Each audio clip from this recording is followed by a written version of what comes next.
I remember being down and depressed and stressed out. It was horrible. And when you're in that spot, you have so many negative voices attacking you, and they all come from inside. You have to defeat yourself. You have to overcome yourself. You have to coach yourself up and say, no, I deserve to be the best version of myself possible. I will not be controlled by what if the worst. I'm not going to let being tired stop me from being present and leading my family. I'm not going to let doing something that's uncomfortable stop me from being the leader my family needs right now.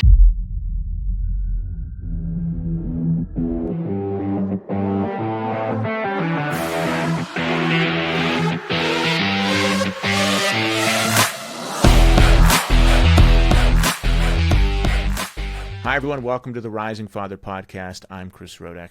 Fatherhood, like building anything worthwhile, is often less about feeling ready and more about deciding to act. So it's early morning. The alarm goes off. You know you should get out of bed. You promised yourself you would get out of bed, but you're not ready to get out of bed. That's when you have to decide to get out of bed. I'm going to tell you a story about my son Nathan, just happened this morning, that was the perfect example for every guy that enters my program, every guy I've worked with, myself in the past, and maybe you, that is deciding to do something versus thinking about doing it, taking action versus waiting until you feel like doing it.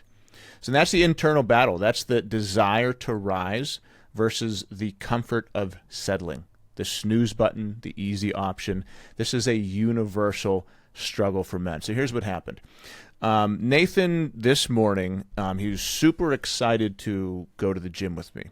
Well, not this morning. So last night, he was super excited to go to the gym with me this morning. This morning, he wasn't excited. He got 8.5 hours of sleep. He was in bed by 9 o'clock, and I woke him up at 5:15. So he got like 8 hours and 15 minutes of sleep, which is great. So woke him up. He's tired. He slowly comes downstairs. He went to bed. Like I said, excited. He was wearing his gym outfit. He had it all planned out, his Gym Reaper t-shirt. He got at the Arnold. He was wearing that. He was already wearing his gym shorts. So he went to bed dressed for the gym, which is great. Then the alarm went off. Then Dad woke him up. And I'm in the bathroom, combing my hair, getting ready. And Nathan goes, Dad, can I just not go today and go tomorrow? And he remembers the talk I had with him before when he asked me not to go. When I said, sure, I don't care, don't go today. Just, are you done forever? No, then don't go today and go later. So he repeated that to me. He said, Dad, I'm not going to quit forever. I just don't want to go today, but I'll go tomorrow. So I said, okay, man, not a problem. And I said, I was like, why don't you want to go today? Just curious. He goes, because I'm really tired. He said, I'm just tired. I said, okay, well, will you be tired tomorrow? He's like, no, I'm not going to be tired tomorrow. I was like, really? I was like, why wouldn't you be tired tomorrow? He's like, I don't know. I'm just not going to be tired tomorrow. So I said, Nathan, it doesn't matter. You can stay home if you want to. That's fine. He's like, you can go tomorrow. That's fine. I said, but you will always be tired. You will always not want to go whenever the alarm goes off. I said, you have to remember what it feels like when you're done with the gym. Because already he's had many memories with me at the gym where he hasn't wanted to go. He decided to go. And then on his way home, he's like, I'm so happy I went and I had a great time. And when he's at the gym, he's dancing. He loves it. Guys are, giving him fist bumps, and he loves the gym. So I said, you're always going to be tired, but what you have to do is remember what it feels like when you're there and when you're done with it. I said, what does it feel like when you're done with it? He's like, I feel great. I said, yeah. I said, and then you also have to remember your goals. You have to remember who you're trying to become. Like, remember, you told me you wanted to get ripped, you wanted to be different. I said, you have to remember that in the morning when you want to go back to sleep. Remember what you feel like and remember who you want to be.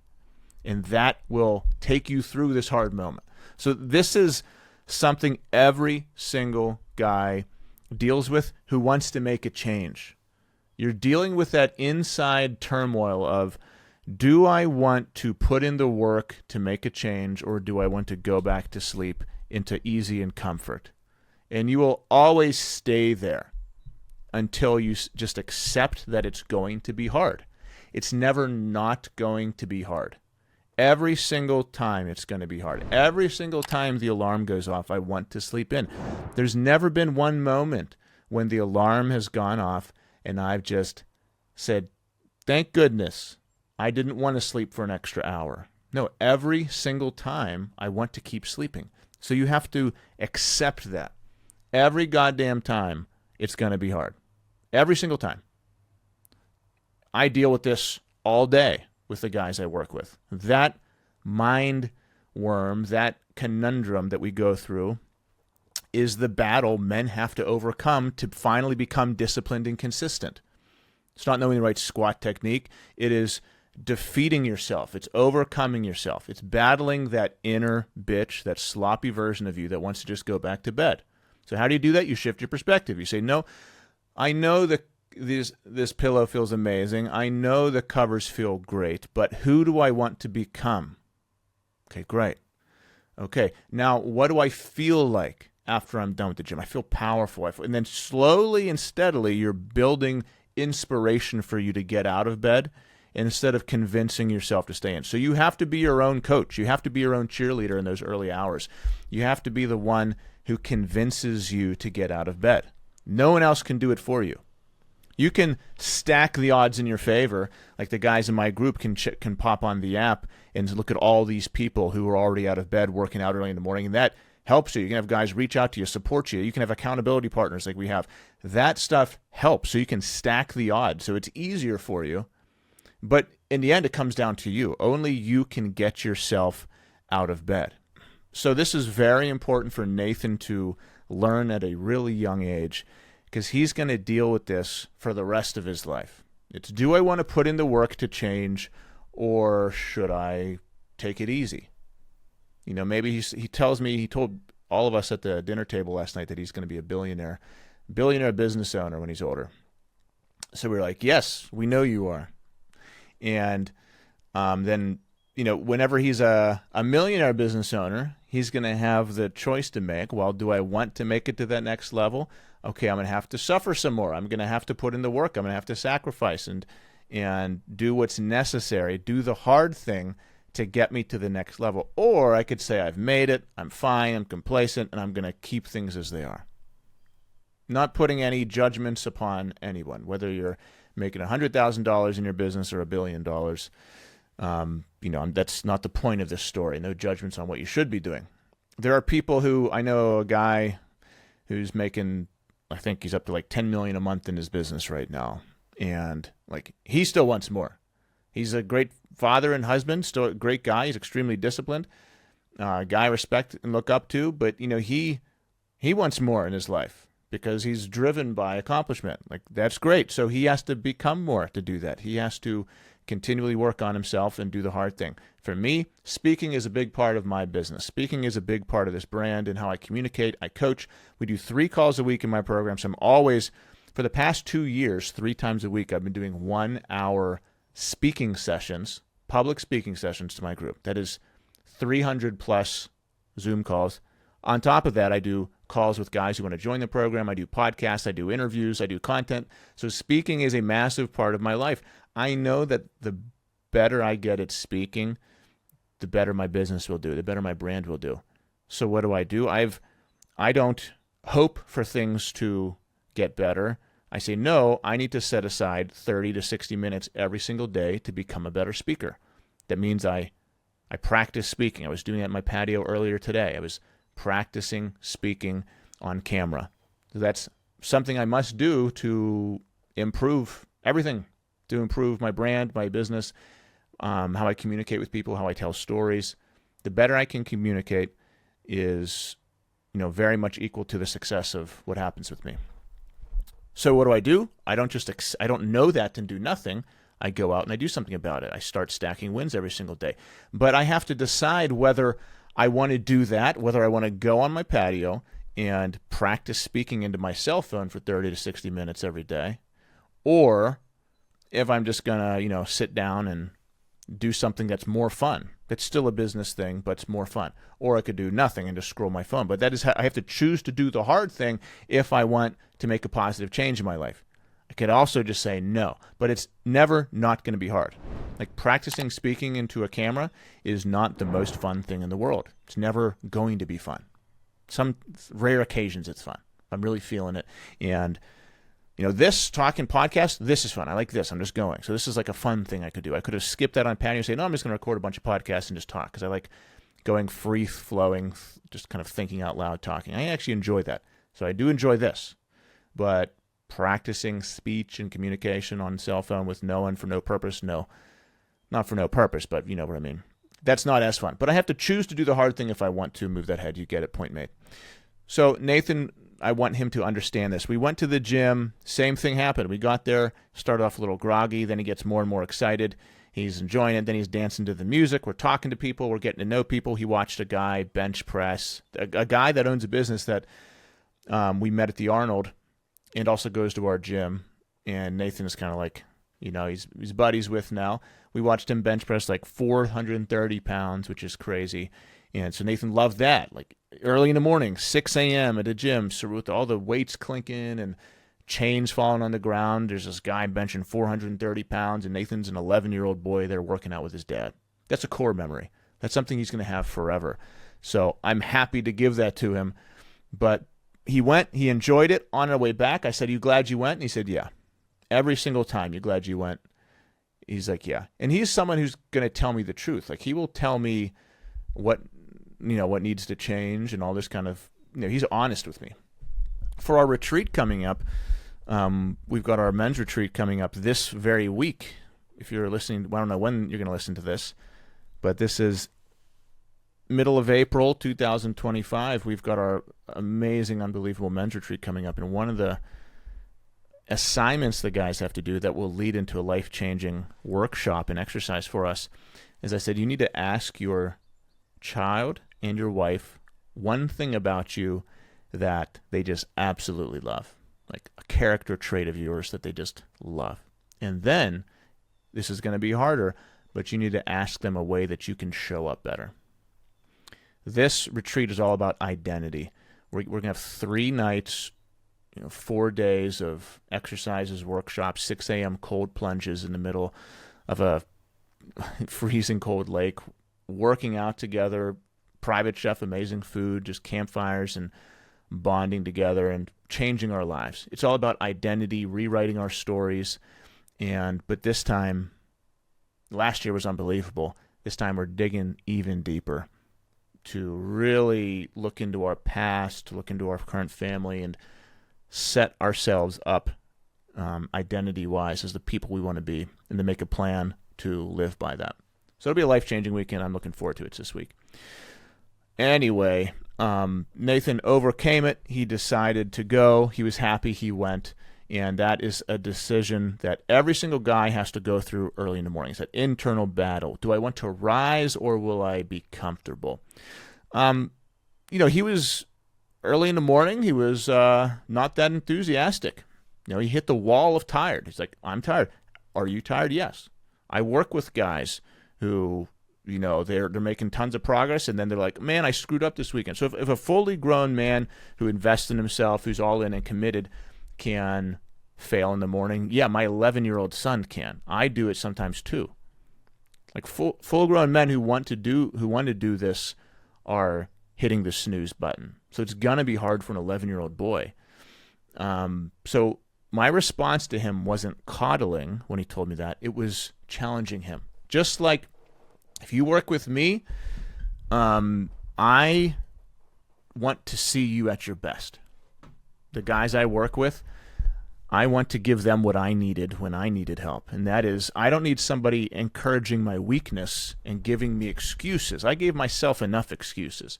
I need somebody challenging me to be the absolute best version of myself. So that's what I do to my guys. So that's what I do to my son. There are times I'll coddle him. There are times I will, we cuddle and all that kind of stuff. But that's not this. This is helping him frame who he wants to be. So not coddling in this moment, challenging. I said it doesn't matter what you want to decide. It doesn't matter what you feel. You have to decide. That's what I said. It doesn't matter what you're feeling right now. You have to decide what you want to do. And for many times in our life, we say we're not ready to do something because we don't feel like it. I'm not ready to do this thing because I don't feel like doing it. It's not the right time. Finances are right. It's inconvenient. I need to wait until 3 months from now. Then I'll feel like doing it. You hear what you just said? You just said, I'm going to wait until I feel like doing it. If you want to move ahead in your life, you can't wait until you feel like doing anything. It has to be a decision. When you decide to do something, feelings are not part of it. Decisions do not have to do with feelings. You can use feelings when you're deciding whether you're going to propose to somebody or not. If you don't feel in love with somebody, you should not propose to them. If it comes down to you getting in shape and saving your health and saving your family, then no, feelings shouldn't come into it. Feelings should encourage you to act faster. You shouldn't say, no, I don't feel like making this change, so I'm going to wait until I feel like it. To me, when I hear that, that means, okay, then you just don't give a damn. If the change you want to make affords you waiting until you can feel motivated, then the change you want to make must mean jack to you, if I'm honest. If you can afford to wait for a more convenient, comfortable time, then the change you want to make must not be impacting anyone that much. It must not affect you, must not affect your wife, your kids, your future. Like to me, if someone said like, hey, I need to make a change, but I'm like, okay, well, what's wrong? I'm like, nothing. It's not that big of a deal. I'll wait till the summer. It's like, okay, well, this guy just needs to mow his grass. He needs to find a new landscaping company. Nothing that big. We'll wait till summer. It's not like, no, I need to lose 100 pounds because I'm at risk of having a heart attack, or I'm emotionally shut down and unpresent, unenergetic with my kids, and I'm not leading in my family, and every single day I'm giving them the worst version of myself. But I'll hear guys tell me that, and then at the end of it, they will also tell me that they can afford to wait 6-12 months to make a change for any of that, when right now their family is getting some crappy version of them. That can't happen. You cannot wait until you feel like doing something. You have to do it. Like I told Nathan this morning, you will never feel like getting up. You have to decide to get up. You have to tell yourself, I am the kind of person who gets up in the morning. That's me. I will be an early riser, not because I feel like being an early riser, but because I am somebody who gets up in the morning. Because I decided to get up. Not because I feel like getting up, because I decided to go up. I will go to the gym, not because I feel like going to the gym, because I decided to go to the gym. Decisions with yourself are final. Never break promises to yourself. Never break decisions you've made to yourself, because then any future decision you make means nothing. Any future decision you make to yourself, any future promise means nothing if you continually break these promises to yourself. So stop breaking promises. And then Nathan said, I won't be tired tomorrow, which is a classic excuse I've used of starting tomorrow. I'm sure you've used it. Many guys have used it. We've all used it. We put off the thing we have to do. And we lie to ourselves right now because the comfort of the thing we want to do feels so damn good, we choose that. We say, no, I don't care. I'll go to sleep. It's fine. No, yeah, I'll be motivated tomorrow. I'll do it tomorrow. You won't. And you know you won't.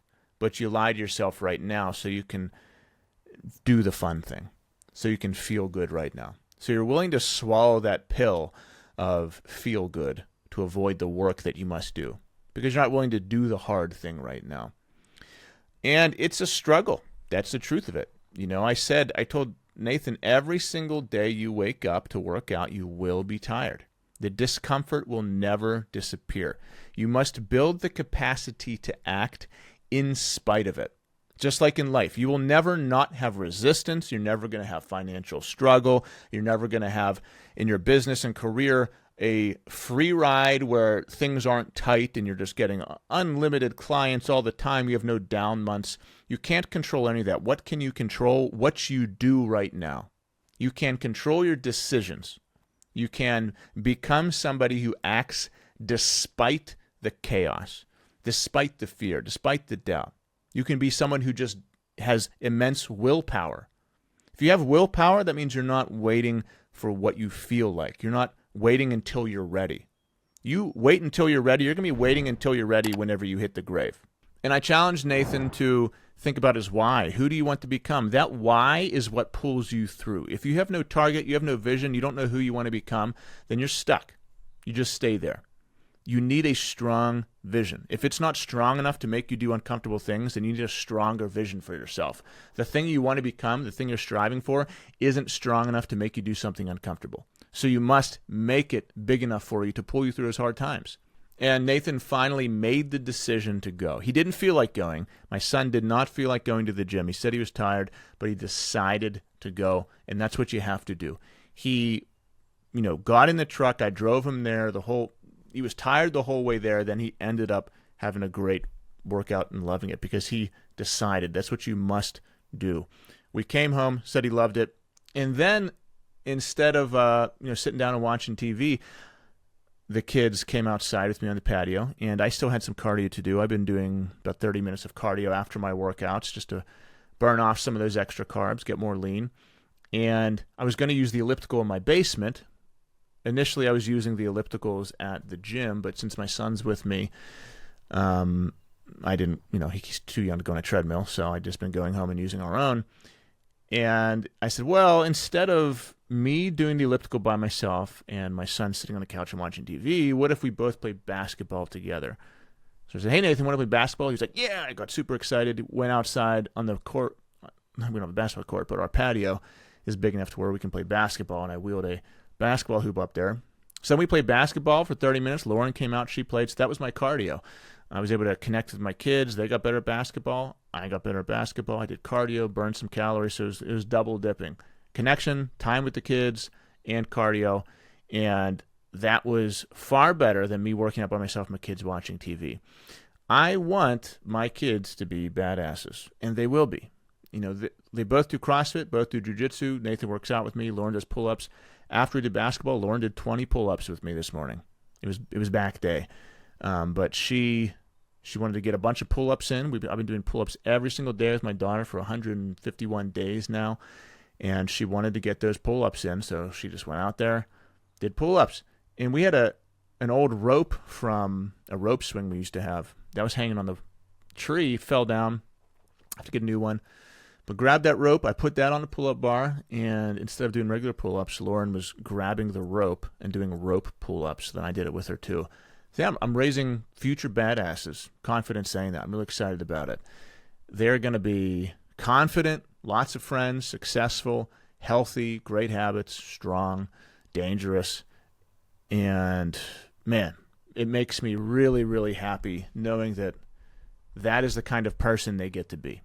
And then for me, when I'm older and the kids have left, I will be able to look back on my time as a father and say, yeah, I gave them a good life. There's always going to be things I regret. There's always going to be things I wish I could have done better. But the thing that matters most isn't those things I didn't give them. The thing that matters most are the habits that they're going to carry with them for the rest of their life. Are my kids going to be happy, confident, healthy? Are they going to know how to communicate with strangers, communicate with people? Are they going to have habits that make them successful and peaceful for the rest of their life? Am I setting them up in a way that improves them as a person? Not just giving them stuff. Not just giving them a cheeseburger whenever they're sad. But am I giving them tools and habits that will propel them for the rest of their life? That's what matters. And there are things I can control and things I can't control. As a business owner, there are variables to revenue. There's variables to income. Sarah's a teacher. Hey, maybe she'll get fired tomorrow. Maybe, someone will get in a car wreck. Maybe someone's going to get really sick. Maybe I'll get injured. There's things I cannot control. But I can control my actions. I can control my habits. I can control the investment that I put into myself.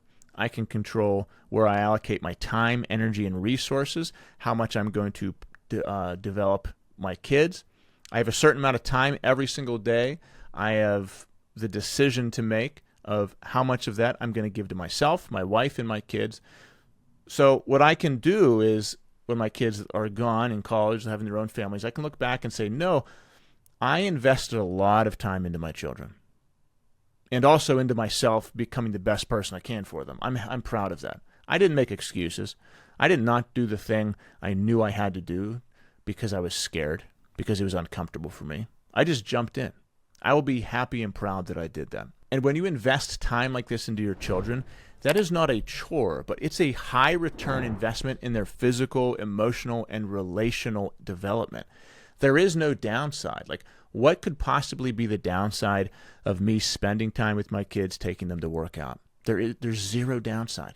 I get stronger. They get stronger. They meet people. They learn healthy habits. It's time together. They learn what a father should be doing with them. There is absolutely no downside. Where you spend your time is one of the best investments you can possibly make. And then you have to decide where you're going to spend your energy, where you're going to spend your focus, where you're going to invest your resources. Are you somebody who says, I can't afford to go to the gym, I can't afford a coach, I can't afford this business course, and then you're spending thousands of dollars every year at restaurants and on alcohol and on things that make you feel good? Okay, well then you need to shift that. You have to be truthful with yourself. Be honest with yourself. Are you spending your vital resources on things that feel good or things that move your life ahead? That's what matters right now. And remember, investing in yourself, waking up when the alarm goes off, going to the gym, having that hard conversation with your wife, it is never not going to be hard. It will be hard every single time. What you have to decide is, are you willing to push through the hard to reach your goals? Are your goals more important to you? Do your goals mean more to you than the hard that you have to endure? If your goals mean that much to you, you will go through anything to do it. You will go through doubt, fear, depression, uncomfortable. You will change your patterns. You will take a leap. You will invest in yourself. You will take risks. You will do things that make you uncomfortable. You'll join that jiu-jitsu gym when you don't want to. You'll go to the gym earlier than is comfortable. You will finally do the things you've been avoiding because the thing you want to become means more to you. It's attracting you more than the downside of staying still. Your goals and your vision for your family must mean more to you than the hard you have to persevere to get there. If they don't, you will always stay complacent and stuck. You have to develop a crystal clear vision that pulls you through the hard times. If not, it'll never be worth it for you to put in the work. You will always choose easy over hard because on the other end of hard is something less attractive than the easy right now. You have to say, no, becoming disciplined, healthy, energetic, and present for my family, watching my wife's face light up when I enter the room is more powerful than just going to sleep right now. So I'm going to challenge you right now. Are you letting tired or discomfort win? Are you letting easy and comfortable take over your life, control you? Are you letting fear, doubt, depression, stress, saying what if the worst happens, negative internal thoughts? Are those things, or those demons attacking you, are you letting those things control you right now instead of the vision for the person you could become? I remember being down and depressed and stressed out. It was horrible. And when you're in that spot, you have so many negative voices attacking you, and they all come from inside. You have to defeat yourself. You have to overcome yourself. You have to coach yourself up and say, no, I deserve to be the best version of myself possible. I will not be controlled by what if the worst. I'm not going to let being tired stop me from being present and leading my family. I'm not going to let doing something that's uncomfortable stop me from being the leader my family needs right now. So I want you to find one area of your life that you are facing constant resistance, but you know on the other side of that resistance is the life you want to live. What is that area of your life that you must push through? You must rise above, because what happens on the other side is worth more than the hard. And I promise you, it will be hard today. It will be hard tomorrow. It will be hard 5 years from now. But you know it is worth it if you persevere. Remember, you will never be ready. Never. It's never going to be convenient. Finances are never going to be perfect. Your kids are never not going to be chaotic and annoying and in your way. You're never going to have a perfect time in your business, in your life. Your schedule's never going to be perfectly clear. There's never going to be a phase of your life when you can guarantee that nothing's going to come up. You're never going to be ready, but you always have to leap if you want to make a change. If you are content staying where you are, then you don't need to do that. But if you have a change to make that will propel you to the best life you could ever have, the version of yourself that is out there that you deserve to become, then you must be willing to act regardless if you're ready or not. You cannot live your life waiting to be ready, waiting to feel good, waiting to be comfortable, because life's going to be over by then. If you wait until that point, life will be over. You must act now. You must act decisively. You must have willpower. Decide to change. Don't think about changing.